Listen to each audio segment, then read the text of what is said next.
I have the great pleasure now of being joined by Dr. Gerald Hart, who is the incoming president for ASBMB. Congratulations, a big job ahead, I know. Thank you. So let's discuss your mission for the Society in the upcoming year. We're focusing a lot on getting more young people, particularly millennials, to join the Society. As you may know, millennials don't join anything, as far as we can tell, but we're trying to get more young people in the Society because the average age of the membership is getting up there, and it would be really exciting to get more people involved. And in fact, we've done some studies, and about 80% of the people who should belong to ASBMB, what are so-called biochemists, don't. And so we have a lot of work ahead of us to try to get them more involved in the Society.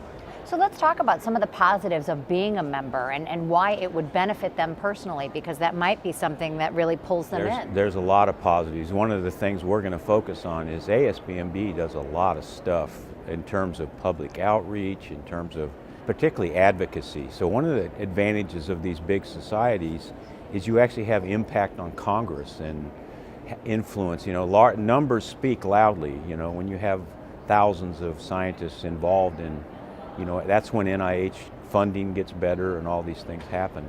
And for younger people in particular, this is how you get known. I mean, and one of the things that I'm going to really focus on, and Natalie On has already done, is to try to get more young people to actually speak at the meeting. I think this year we have somewhere like 250 talks by young people, you know, assistant professors, postdocs, things like that. And I want to get that number up even higher so that people want to come to this meeting and can network. And that's one of the big strengths of a big EB meeting like this, is it gives you an opportunity to network people that aren't in your little niche or whatever field you're working in, and you can get to meet a lot of people. And plus it gives you a chance to see science that you would normally not see, you know. So, you know, you learn a lot of stuff that you wouldn't expect to learn by going to an area or a talk that's outside of your narrow focus. The other thing we're really doing is we're going to develop an app, because as you know, young people have their phone in their face 90% of the time, and so we're going to work really hard to develop a really nice app for ASBMB that really lets the people know this society does it. I didn't know this myself. I've been in this society for many years.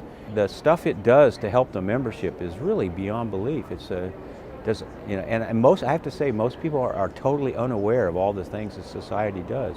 Well, and if you make the Society more accessible to people, for example, with the app, then they're going to benefit well beyond meetings like this into the next year. Yeah, and also I think an app will also give scientists, you know, ability to connect with people a lot better. It's almost unlimited what you can do with these apps if you write a really good one. So I'm excited about that.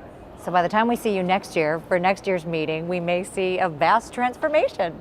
Well, let's hope. I don't know how vast it'll be, but incremental's fine. The attendance at the meeting has gone up a lot every year in the last few years, and we'd like to see that continue. So, moving in the right direction. Well, congratulations again. Okay, great.